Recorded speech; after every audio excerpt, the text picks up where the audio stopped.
En avant toutes! Dans cet épisode, les chasseurs de gemmes s'aventurent sur les terres communistes du Vietnam, C'est ici que tout commence. à la recherche de rubis exceptionnels. Je pense que c'est là, et j'espère que c'est là. Un rubis vietnamien de grande qualité peut être l'une des pierres les plus rentables au monde. Non, non, Cette mission mettra à l'épreuve même les chasseurs de gemmes les plus expérimentés. je veux pas voir ça. En ratissant la jungle Qui a dit que je n'étais pas mineur? et en se mesurant à des vendeurs durs en affaires, On se croirait dans Voyage au bout de l'enfer. ils pourraient bien décrocher le gros lot. Mamma mia! Ron Leblanc est chasseur de gemmes. Il sait que tous les joyaux naissent de la même façon. Ils sont dénichés, négociés, façonnés. Je prends une pierre brute, je la taille et je la polis, et voilà ce qu'elle devient. Accompagné d'une équipe de professionnels, Ron explore des régions semées d'embûches à la recherche de la perle rare. Celle-ci vaut 2000 $, celle-là 30 000.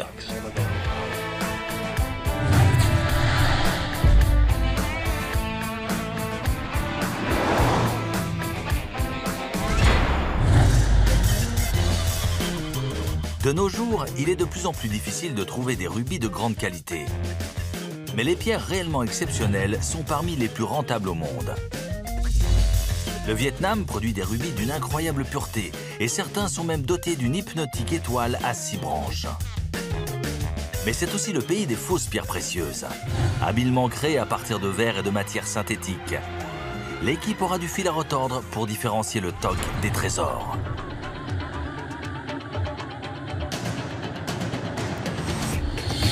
La mission de Ron est de trouver un rubis d'exception pour un client privé. Il espère pouvoir trouver un seul gros rubis qui, une fois taillé, laissera apparaître une étoile, augmentant ainsi sa valeur. La capacité de Ron à dénicher et négocier des pierres au Vietnam déterminera la réussite de sa mission. S'il échoue, il perdra son client, sa réputation et son argent. Si vous y allez à l'aveuglette, sans vous méfier, vous pouvez vous faire avoir très facilement. Il faut toujours rester vigilant. Lorsqu'il doit trouver une pierre précieuse, Ron compte sur l'expertise de cet homme, Bernie. 35 ans d'expérience en tant que géologue et lapidaire. Bernie est l'arme principale de l'équipe pour déceler les contrefaçons. On sait que de fausses pierres circulent ici, même dans des cristaux d'apparence naturelle. Donc la mission va être difficile et il va falloir être méfiant.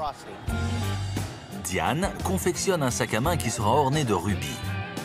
La réussite de sa mission dépend de la réussite de l'équipe. Ron a énormément voyagé, il sait comment négocier. Bernie est calé en gémologie et moi, j'ai de l'expérience dans le commerce. Donc je pense qu'à nous trois, c'est la combinaison idéale pour faire un bon achat. Ron, Bernie et Diane ont atterri à Hanoï. La capitale de ce pays communiste compte près de 3 millions d'habitants. Le gouvernement garde un œil sur tout et la plupart des transactions de gemmes se font à l'abri des regards. C'est très excitant, très étrange et très éloigné de notre culture. Ça me plaît. Quand on commence un voyage, tout est nouveau. Je suis tout excité. Mais je ne sais pas vraiment comment ça fonctionne ici. J'ai un peu l'impression d'être dans un film. Je pense à Apocalypse Now, à la guerre du Vietnam. Je pense à plein de choses. Et c'est excitant. Tout est différent. N'ayant aucun contact et aucune expérience sur place, les chasseurs de gemmes doivent trouver le moyen de se renseigner rapidement. Une connaissance de Ron lui a donné le nom d'un expert en gemmes et spécialiste du rubis, surnommé Dr Long. Le temps et le budget de l'équipe étant limités pour ce voyage, les renseignements de Dr Long seront essentiels pour mener à bien cette mission. Bonjour, Ron Leblanc, enchanté. Vous êtes bien Dr Long? Oui, Parfait, ravi de vous rencontrer. On est très content. On sait que vous avez beaucoup de pierres. Et tout le monde sait que vous avez des rubis roses ici. Oui, beaucoup de rubis. Des rubis rouges, des rubis étoilés. Des rubis étoilés naturels? Oui, naturels, oui. La mission de Ron est de dénicher un rubis brut assez gros pour pouvoir être taillé en 2 ou 3 pierres exceptionnelles qui, avec un peu de chance, auront une étoile. Quand l'étoile bouge, on sait que c'est une vraie. Si elle reste en place, c'est du faux. Combien coûte une pierre comme celle-là? 200 ou 300 $ le carat. À 300 $ le carat, le prix de ce rubis étoilé est d'environ 4 500 $. Quand on sera avec vous, le prix baissera, hein? C'est sûr? Je suis content. Je pense qu'on a trouvé le bon guide. On a de bonnes pistes, mais les prix sont vraiment élevés. On va voir ce qu'on peut faire. J'aime bien marchander. On verra.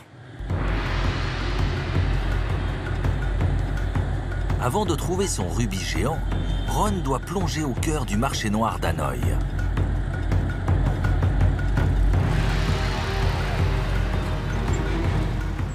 On doit aller voir quelqu'un rapidement. En douce. Je vais chercher de l'argent parce que j'ai toujours besoin de beaucoup de liquide. Je déteste aller dans ces satanées banques. Voilà mon homme. Bon, j'y vais. Alors, vous avez les 7? Bonsoir, Ron. Le gouvernement vietnamien surveille toutes les transactions d'argent. Alors, pour ne pas attirer l'attention, l'équipe fait une rapide transaction dans la rue pour changer ses dollars américains contre des dong vietnamiens. On est obligé de leur faire confiance. Je préfère faire ça quand il y a du monde. C'est mieux que dans une ruelle. C'est rapide. Quand faut du blé, faut du blé. Merci, à bientôt. Merci. Je ne crois pas que changer de l'argent dans la rue soit très légal. Quand on arrive dans un endroit, il faut toujours se renseigner, décrypter le milieu. Comment ça marche? Où sont les pierres? Où sont les gens? Et souvent, il suffit de tirer une petite ficelle. Dr Long a une petite ficelle, on la tire et ça nous mène là-bas. L'idée, c'est toujours d'avancer de piste en piste. C'est comme ça que ça marche. On doit toujours rencontrer plein de gens et on doit le faire vite. Le lendemain matin, Ron, Diane et Bernie arpentent les rues du quartier des Gemmes. Ils espèrent obtenir des informations sur le prix et la qualité des rubis à Hanoï. D'après nos infos, il y a un restaurant ici qui s'appelle le Diamond One. Apparemment, il y a des salles VIP. Et c'est là que se retrouvent tous les gens du milieu, les confrères, les gens à qui je veux parler. Allons-y. J'adore cette ambiance. Je vais pouvoir me retrouver dans mon élément, avec les vendeurs du coin. Et c'est génial. Je vais enfin avoir un aperçu de la gamme des produits et des prix. Et j'aurai une vue d'ensemble sur le secteur des gemmes à Hanoï. Et peut-être même dans tout le pays. On a récolté beaucoup d'informations. Si on voit un beau rubis, on sera prêt à l'acheter. Bonjour. Ron attend beaucoup de cette rencontre. Mais même lui ne s'attendait pas à ça.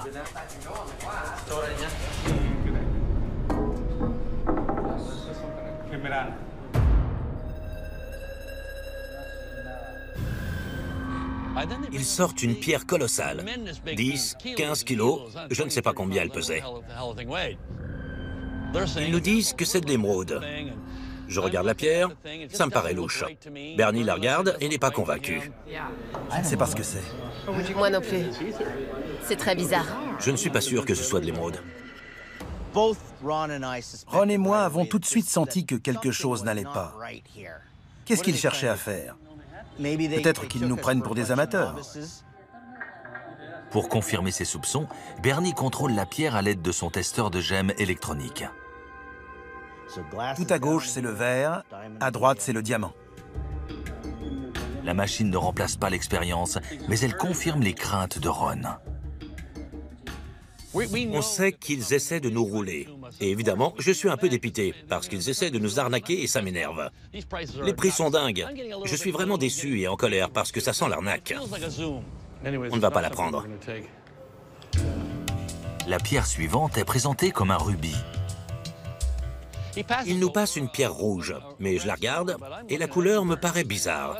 Bernie trouve aussi la couleur étrange et ils nous disent que c'est un rubis. Je crois qu'on ne va rien acheter. Ça ne va pas du tout. Ces vendeurs ne proposent que des fausses pierres. L'équipe commence à perdre patience. Les prix sont exorbitants et ma loupe est cassée. Ron bouillonne. Il est à 2 doigts d'exploser. C'est pas possible. Non, ça m'énerve. Enlevez-moi ça. Je veux pas voir ça. Si ça se passe comme ça ici, on ne fera pas affaire. Ça, c'est sûr. Je suis vraiment dégoûté, déçu et énervé que ces escrocs osent nous proposer cette camelote et ces prix-là. Ça va pas être possible.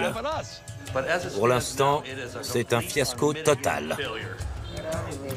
On a de l'argent, mais personne ne veut notre argent? Tant pis. Allez, on bouge de là. Merci, ça m'énerve. Bon, c'était un cauchemar du début à la fin. Un véritable fiasco. Il n'y a pas eu une seule chose positive. Je n'ai pas aimé les pierres, je n'ai pas aimé leur façon de négocier. Le type a essayé de nous pigeonner. Dès le début, j'ai compris qu'il n'était pas fiable. Quand je suis sorti de là, je me suis dit, je vais devoir quitter le Vietnam. Parce que si ça se passe comme ça ici, on ne fera pas affaire, ça c'est sûr. Ron est très énervé. On a tous peur de ce que ça va donner s'il ne trouve pas sa pierre. Il faut qu'on s'éloigne d'Hanoï et qu'on se rapproche de la source. Il faut qu'on trouve ces gros rubis. Et ce qui est sûr, c'est qu'ils ne sont pas ici. Dans un ultime effort pour trouver de l'aide, Ron appelle son seul contact, Dr. Long. Le formidable Dr. Long nous a conseillé d'aller voir une mine. J'ai hâte. C'est un gisement de rubis. Donc je pense qu'on va aller voir ça. C'est lui qui va nous y conduire. Je reste à la fois optimiste et sur mes gardes. L'équipe quitte Hanoï et entreprend une expédition de 12 heures vers le nord pour s'aventurer dans l'inconnu. Sa destination est le petit village de Yen Thé. Son passé sanglant a été marqué par certains des affrontements les plus violents de l'histoire. Cette région n'a rien d'une destination touristique et Ron est déjà nerveux. C'est là qu'on voit la vraie culture communiste. On est dans un autre monde. Pas plus tard qu'en 1979, ils ont repoussé une invasion chinoise. 79, c'est dingue. On était au lycée à fumer des joints à cette époque. Le désir de Ron d'acheter un gros rubis n'est pas passé inaperçu auprès du gouvernement vietnamien. Selon les coutumes communistes, un agent du gouvernement a été chargé de surveiller Ron. C'est quoi ce délire? Ron craint qu'en étant surveillé par les autorités, cette mine de rubis ne soit plus le lieu de négociation idéal qu'il avait espéré.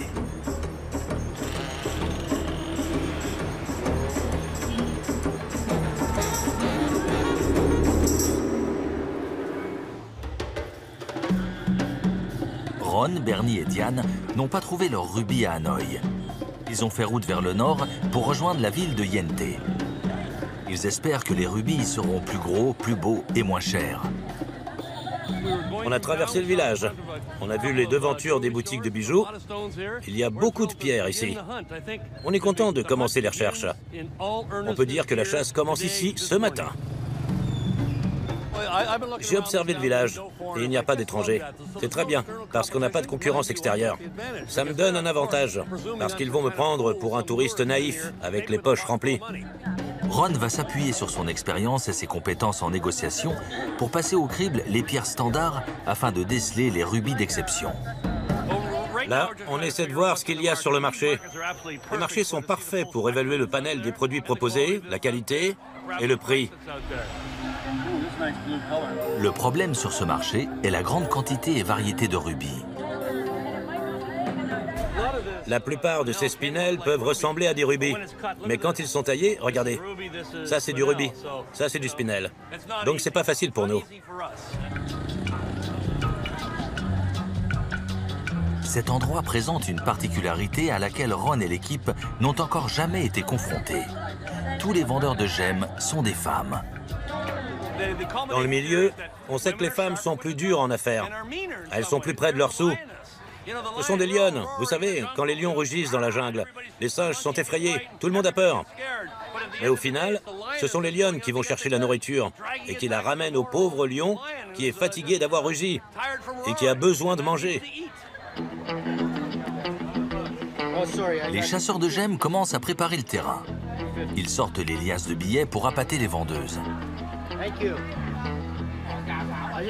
Je viens d'acheter des spinels rouge orangé. On en trouve dans le marbre avec le rubis. Ça donnera des petites pierres très lumineuses. Ils en voulaient 250 et je les ai eus à 100 $. Donc j'ai ouvert la voie pour le reste de l'équipe. J'ai préparé le terrain pour Ron et Diane. Ron progresse. Mais le fait d'avoir affaire à des femmes lui a vraiment ouvert les yeux sur la réalité du secteur des gemmes au Vietnam. Et il va peut-être devoir changer de stratégie. Sa mission de reconnaissance met immédiatement en évidence le type de vendeur auquel il sera confronté au Vietnam. Des femmes. 1 750 000. Dernier prix. Dernier prix. D'accord? Super. T'as de la monnaie? Il me faut de la monnaie. On vient d'acheter de très jolis petits rubis. Je pense que je vais les faire tailler. Et ils sont superbes. Diane les mettra sur un bracelet ou un sac. Ils ne sont pas vraiment pour moi, mais je voulais que les gens voient ma grosse liasse de billets. Et je voulais aussi battre Bernie. Il a eu des spinels pour 100 $. Et j'ai eu des rubis pour 90. Tout est dit. Sur le marché, les petites pierres fourmillent. Mais aucune n'est assez grosse pour satisfaire les exigences de Ron. Avec un peu de chance, sa tactique de préparer le terrain en exhibant ses billets lui permettra peut-être de dénicher un gros rubis. Quand Diane a fait cet achat, qu'est-ce qu'on a acheté? Quelque chose d'insignifiant, des petits rubis. Mais ce que je voulais leur montrer, c'est aussi que j'avais de l'argent. D'habitude, je ne fais pas ça. Donc ça montre bien que selon l'endroit, on change de tactique. On leur montre aussi qu'on recherche de la qualité. On ne va pas acheter de la camelote, on cherche des pierres de qualité. Et maintenant, on va les voir arriver. On utilise cette technique à chaque fois, et ça marche. Les collines autour de Yen Thé regorgent de gisements de rubis. Ici, l'exploitation de nombreuses mines se fait dans l'illégalité. L'équipe ne sera autorisée à entrer dans la mine que sous la surveillance du chef du district. Ron sait que l'agent risque d'interférer avec les négociations, mais il n'a pas le choix.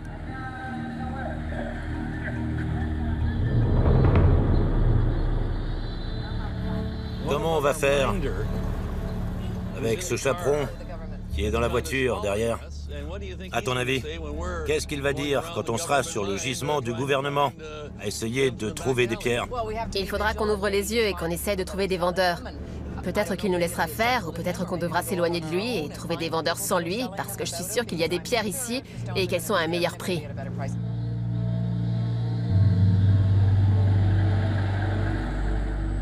Tandis que l'équipe s'arrête sur un pont à péage, l'agent du gouvernement commence à être visiblement nerveux.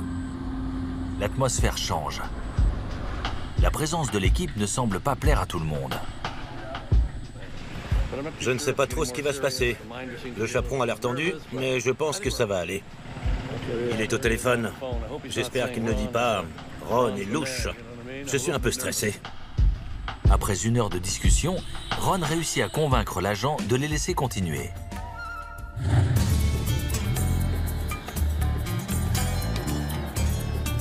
Les compétences de Ron en matière de diplomatie pourraient être aussi importantes que ses talents de négociateur s'il veut poursuivre sa mission dans la mine.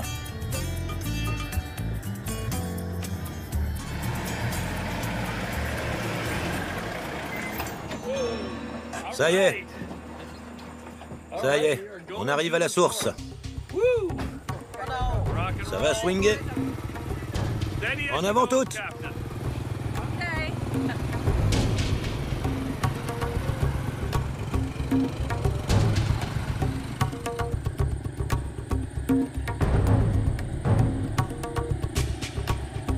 Les sentiers les moins empruntés mènent souvent aux pierres les moins chères et les plus belles.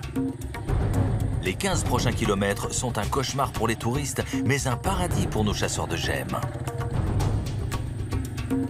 Les contreforts se transforment en montagnes et la jungle se referme sur eux. L'emplacement de la mine est extrêmement isolé. C'était rock'n'roll. Je m'agrippais à lui pour ne pas tomber. Le pauvre. Il a un sacré poids à transporter. On est presque arrivé, je le sens. Ron, Bernie et Diane vont avoir un aperçu du poids du gouvernement qui pèse sur la production de rubis au Vietnam.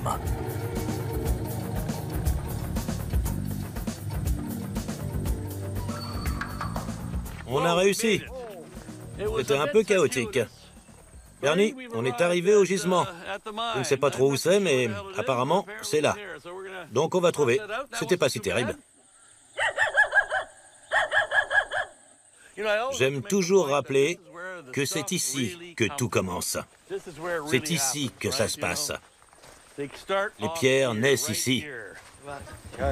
Ron a hâte de se retrousser les manches pour trouver des rubis. Mais le propriétaire de la mine maintient que le site est fermé depuis plusieurs mois. Je pense que ce lieu était actif jusqu'à ce qu'ils apprennent notre arrivée. Ces 2 derniers jours, ils ont dû détaler comme des voleurs avant que le gouvernement et les caméras n'arrivent. C'est évident. Ils n'arrêtent pas de nous dire que personne n'exploite cette mine. Mais on voit bien que si. Il suffit de regarder autour. Il y a des tuyaux, de la terre retournée. Il y a même un seau et un chapeau. Donc de toute évidence, il y a des mineurs qui travaillent ici. Ces espèces de fissures que vous voyez dans le marbre sont produites par les eaux souterraines qui contiennent de l'acide carbonique. Ça dissout la roche. Donc une terre se développe à partir de cette roche. Et dans cette terre se trouvent les rubis. Ils sont juste éparpillés dans le sol. Il suffit de mettre en place un processus de nettoyage, c'est-à-dire filtrer le sable pour récupérer les cristaux. La nature fait l'extraction pour nous.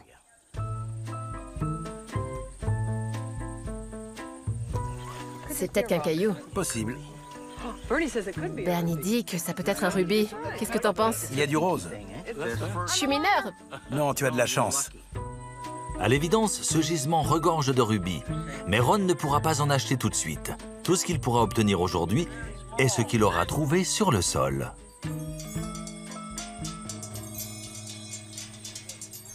Qui a dit que je n'étais pas mineur? Maintenant, je sais que les gemmes sont là. On a découvert la vérité. Il suffisait de se baisser et de trouver une pierre. Dans le milieu des pierres précieuses, c'est une situation que tout le monde envie. Il y a des gisements énormes ici. Et je pense que ce genre de mine artisanale, bien qu'elle soit illégale, est extrêmement riche. Ron et l'équipe savent qu'ils sont manipulés par des forces sur lesquelles ils n'ont aucun contrôle. S'il veut réussir sa mission, Ron doit lever le voile sur le monde des pierres précieuses au Vietnam et traquer les gros vendeurs de rubis. L'espoir de Ron d'acheter des gemmes directement à la source est un échec. L'équipe n'a toujours pas de rubis et se voit contrainte de retourner dans les rues pour tenter de conclure une affaire. La situation devient critique. Le temps presse et je dois trouver ma pierre. Si je ne trouve pas cette pierre, je vais devoir passer un coup de fil horrible à mon client pour lui dire « Écoutez, il faut qu'on trouve une autre solution. Je ne crois pas que j'arriverai à trouver cette pierre. Et ce serait atroce. » Ron sait que l'horloge tourne, mais ces petits marchands n'ont pas la taille de rubis qu'ils recherchent. Je suis un peu fatigué de voir tout le temps les mêmes rubis. Ils sont sympas, mais ça me détourne de mon objectif. Le temps presse et j'ai une mission à accomplir. Ce qui est sûr, c'est que je ne vais rien trouver dans ce marché. Chaque minute passée ici, je ne la passe pas à trouver le rubis que je cherche. Je veux un rubis, c'est pour ça que je suis là. C'est ce que veut mon client. C'est pour ça que je suis venu au Vietnam. C'est pour ça que j'ai fait 8 heures de route. C'est pour ça que je suis allé dans une mine. C'est pour ma pierre. Et bien sûr, Diane et Bernie sont tout contents, parce qu'ils ont trouvé ce qu'ils cherchaient. Et Papa Ours alors? Quand la chance ne sourit pas à Ron, le reste de l'équipe sait à quoi s'attendre. Je doute fort que Ron réussisse à trouver ce qu'il cherche. Et quand ça se passe comme ça, on sait comment il est. Il commence à devenir très nerveux et de mauvaise humeur. Oh, du calme! On a remarqué avec Bernie que le côté désagréable de Ron commençait à apparaître. Ron le gentil a disparu, croyez-moi. C'est toujours la même chose. On commence une mission, Diane et Bernie font leurs affaires, ils sont contents, tout excités, et après ils se demandent pourquoi je suis un peu sur les nerfs. Parce que j'ai toujours pas trouvé ce que je cherche. Bref, je pense que c'est là. Et j'espère que c'est là. Parce qu'on est plus près du gisement qu'à Hanoï, et j'ai pas envie de devoir retourner à Hanoï et de payer le prix fort. Le contact de l'équipe, le Dr Long, qui a appris que Ron avait fait chou blanc dans la mine de rubis, est venu d'Hanoï pour organiser une rencontre. Il connaît beaucoup de gens en ville. Et je pense que certains d'entre eux ont des grosses pierres. Il faut que je rencontre ces gens. Il faut que je trouve les gros bonnets. Le Dr Long s'est arrangé pour que Ron rencontre à nouveau le propriétaire de la mine, mais cette fois chez lui, où il possède apparemment une collection privée. Il espère que ce rendez-vous rattrapera l'échec de la mine. Bonjour, comment allez-vous? Ravi de vous revoir. Sans la présence de l'agent du gouvernement, le propriétaire de la mine semble beaucoup plus à l'aise. Il n'hésite pas à montrer à Ron à quel point le gisement de rubis est réellement prolifique. Beau produit. Regardez l'étoile. Oui? C'est un cristal de rubis. La couleur est très jolie. Il est assez chatoyant pour faire apparaître une étoile en bas du cristal. Combien pour ça? Quel est votre meilleur prix? 1000 $.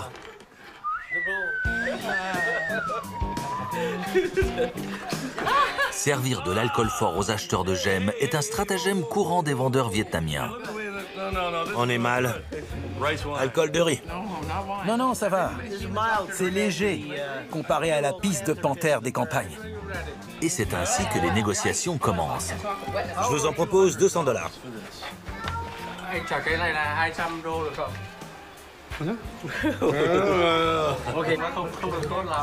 Allez, allez, faites un effort. Juste pour conclure un marché. Pour amorcer quelque chose entre vous et moi, entre camarades. Tu devrais reprendre un shot. Le prix a été divisé par 2 après le deuxième verre. Ok, à chaque verre, on fait moitié prix. Docteur,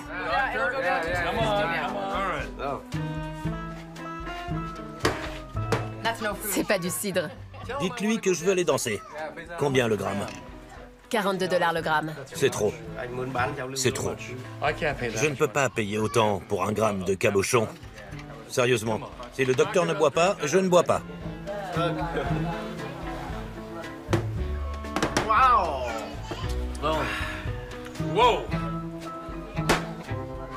Je lui en donne 325. Ok? Je suis sûr que je vais perdre, alors je me dirige vers le gouffre financier. Ron en est à son 5e verre. Comment se fait-il qu'il en soit au 5e et moi au 7e? On se croirait dans Voyage au bout de l'enfer.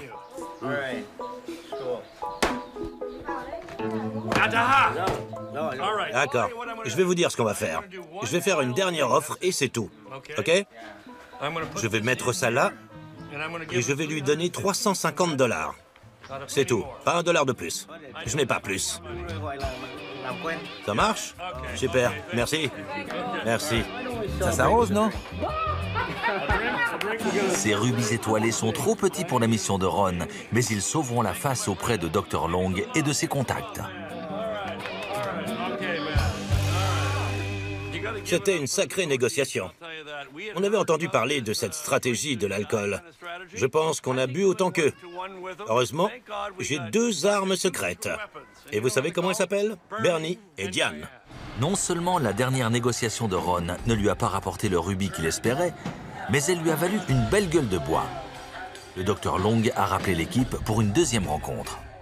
Pas mal, regarde. Un rubis relativement gros est déjà présent sur la table. Les affaires de Ron s'annoncent bien. Malheureusement, la taille ne fait pas tout dans le milieu des gemmes. Il n'est pas très chatoyant. Non, pas vraiment. Ron rejette le rubis à cause de nombreuses imperfections qui réduiraient sa valeur une fois taillé. Et quand la vendeuse lui présente un rubis étoilé, Ron se retrouve à négocier pour Diane. Il est beau. Elle bouge, non? L'étoile bouge. La femme fixe le prix à 5000 $ pour ses rubis étoilés. Dites-lui que si elle veut faire affaire, on est intéressé. Mais il faut qu'elle baisse son prix, c'est beaucoup trop haut. On a bu toute la matinée, alors... Et on est encore prêt à boire. Vous me faites de la peine. Non, non, c'est pas possible. Non, arrêtez. On ne va pas s'entendre. Cette femme est dure en affaires. Vous êtes une dure à cuire. Elle est dure comme du bois. On essaie de conclure une affaire. Mais elle est très futée et très coriace. Ça va être un bras de fer jusqu'à la fin. C'est le choc des titans. Diane doit les acheter à moins de 4 000 $. C'est le seul moyen pour elle de faire une marge décente sur son futur sac à main. Elle dit 4000, dernier prix. Dis-lui 3000. À prendre ou à laisser. Dernière offre. Je l'entoure. C'est mon dernier prix. Dernière offre. Dernière. Non, non, Diane, tiens bon. Lève-toi et commence à partir. L'équipe joue sa dernière carte et fait mine de s'en aller. Et ça fonctionne. La femme décide d'adoucir la transaction en ajoutant une poignée de petits rubis bruts. Elle ajoute cela. Ça vaut le coup, tu crois? Je savais qu'elle allait faire ça. Moi aussi, j'étais sûr qu'elle allait faire ça. D'accord. Merci. Vous êtes coriace. Une dure à cuire. Elle est dure en affaires. Très dure. Bonne affaire. J'ai eu tout ça pour 3500 $. Mon sac à main va être magnifique et j'ai tout ce qu'il me faut. C'est une super affaire, je suis vraiment contente. Maintenant que Diane a toutes les pierres dont elle a besoin pour son sac à main, ses rubis vont quasiment tripler de valeur et lui rapporteront 8 000 $. Diane a accompli sa mission, mais pour Ron, la perspective de rentrer bredouille est de plus en plus probable. On ne peut pas accomplir l'impossible. Cette chasse au rubis est le parcours du combattant. La plupart des acheteurs de gemmes auraient déjà abandonné. On ne trouve jamais la bonne forme, la bonne couleur, la bonne taille, la bonne quantité. Le moment qu'il redoutait est arrivé. Il doit appeler son client. Je ne suis pas sûr de pouvoir trouver ce rubis. Je n'ai rien vu ici. Je suis dans le nord en ce moment. On est à côté du gisement. Ça m'embête de vous le dire, mais si vous voulez que je vous trouve une pierre à Hanoï, c'est possible. Le seul problème, c'est que ça risque de coûter un peu plus cher. Ron, débrouillez-vous. D'accord. Écoutez, je vous rappelle, il m'a raccroché au nez. Je pensais qu'il réagirait mieux que ça, mais il était vraiment énervé. Je crois que c'est de ma faute. Je lui ai vendu du rêve. Mais bon, le voyage n'est pas fini. Le client n'est pas content, mais c'est pas grave. Bernie et Diane ont tous les deux accompli leur mission. Ron, quant à lui, n'a eu que des déconvenues et le temps presse. Le docteur va peut-être encore nous sauver la mise. Apparemment, il connaît un homme du coin qui vend des pierres. Donc, je garde une lueur d'espoir. J'ai déjà vu les prix catastrophiques qui sont pratiqués à Hanoï. Mais on ne sait jamais. Parfois, on a de la chance au dernier moment. Je croise les doigts. L'homme de la situation. Ron doit quitter le Vietnam dans 24 heures. C'est son dernier espoir de trouver un énorme rubis. Joli.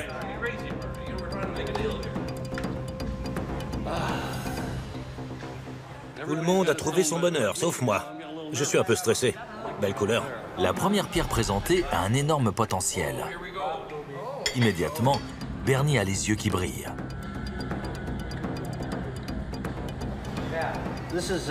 Ça va être un rubis étoilé. Il vient d'un gisement du coin. Il est rouge en bas. Rouge en bas? Rouge rosé. Rouge rosé, d'accord. Il y a une fracture ici, une ici. Ce monstre pèse près de 85 grammes. 85 grammes? Multiplie par 400. Le vendeur en demande un prix exorbitant. 7 500 $. Comment on dit? Attendez. Les compétences en négociation de Ron vont être mises à rude épreuve. Je lui en propose 2500. Non. Il dit qu'il ne descendra pas en dessous de 6 000. C'est pas possible. Il a baissé. Il en demande 6000. Je lui en donne 3500. Non. Qu'est-ce qu'il a dit? Il a dit non. 4000. Trop de non. Dites oui. Le rubis que veut Ron semble lui échapper. Bernie intervient et joue la stratégie du client difficile en relevant les imperfections du rubis pour semer le doute dans l'esprit des vendeurs. Il y a du spinel qui a l'air de se mélanger dans le rubis. Donc on va en perdre une partie. La capacité de l'équipe à mettre en œuvre sa stratégie sera quitte au double pour Ron. On fait mine d'hésiter.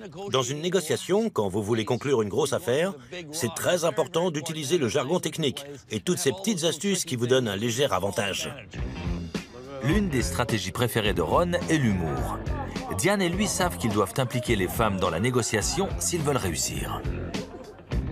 Ici, ce sont les femmes qui concluent les transactions. Parfois, les négociations stagnent. La pierre reste là, et la femme sait que même si elle la vend un peu moins cher, elle pourra acheter d'autres pierres avec l'argent gagné et faire encore plus de profit. C'est la logique du commerce. Mais pour les hommes, ça doit être une question d'ego. Ils ne veulent pas baisser le prix. Les femmes veulent l'argent. Je sais qu'elles le veulent. Malheureusement, les négociations s'éternisent. Cette fois, c'est notre dernier prix, 5 000 $, à prendre ou à laisser. Même s'il est tendu, Ron ne laisse rien transparaître et joue sa dernière carte. C'est l'heure pour Papy. De faire mine de partir. Mais quand vous faites ça, vous prenez un gros risque. Parce que si vous perdez, c'est fini. Vous ne pouvez plus négocier. Il n'y a pas de retour en arrière. Je vous remercie pour tout. On va s'arrêter là. La femme vient de le prendre à part. Elle lui parle. T'as vu? Mais cette fois, les femmes présentes ne jouent pas le jeu. L'équipe repart bredouille et Ron s'en va à contre-cœur. Bon sang, quelle poisse!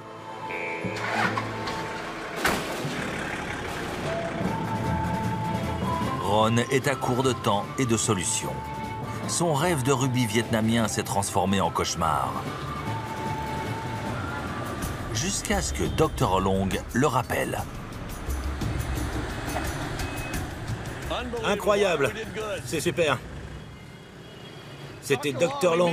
Ils l'ont rappelé. Et l'affaire est conclue. J'en reviens pas. Ça a marché. C'était épique. Donc j'ai une pierre. On va la faire tailler à Hanoï. J'ai eu le rubis pour 5 000 $. C'est génial. La stratégie de l'abandon a permis à Ron de décrocher son énorme rubis. C'est rare qu'on nous rappelle alors qu'on est déjà loin. J'y ai cru jusqu'au bout. Moi aussi, j'y croyais.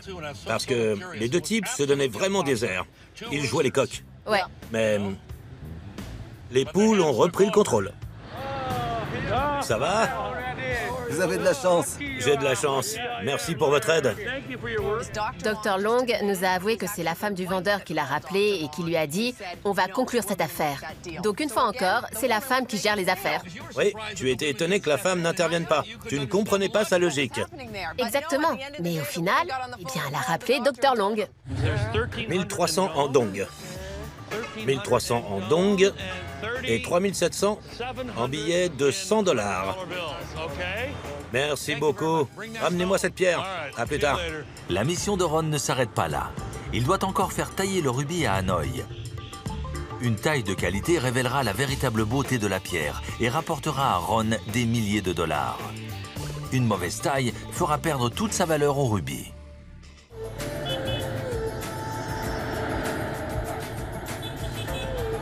Ron a déniché son énorme rubis vietnamien, mais le bénéfice qu'il réalisera dépend de la façon dont il sera taillé. Comment allez-vous? Ron compte à nouveau sur Dr. Long. Je vous ai trouvé un bon lapidaire. Vous êtes sûr? Ouais, le meilleur lapidaire de rubis étoilé d'Hanoï. Voilà le rubis. Personne ne sait vraiment ce qu'il y a à l'intérieur. Je suis bien entouré. J'ai mon ami Bernie, le docteur, et on a trouvé un bon lapidaire. C'est à la fois excitant et effrayant. La moitié du temps, ça ne donne rien. Donc on verra. Mais je croise les doigts. Monsieur Ron, Ron, et vous? je suis Kay. À sa grande stupeur, Bernie se rend compte qu'il reconnaît le lapidaire. Il était avec l'un des vendeurs qui ont essayé de les escroquer. Il pensait que Ron et l'équipe étaient des amateurs et qu'ils ne repéreraient pas les fausses pierres. Perturbés par le choix du lapidaire, Ron et Bernie commencent à remettre en cause le jugement de Dr. Long. C'est le meilleur lapidaire de rubis étoilé. Bon, ok. D'accord. Dr. Long l'a aidé à trouver le rubis, alors Ron décide de lui faire confiance une dernière fois. On prend déjà assez de risques en venant ici et en faisant tout ça. On n'a pas vraiment envie d'en rajouter. C'est un peu de la folie, c'est certain. Ron veut que Bernie débranche la machine immédiatement si la taille se présente mal. Le type va commencer à découper. J'espère qu'il sait ce qu'il fait.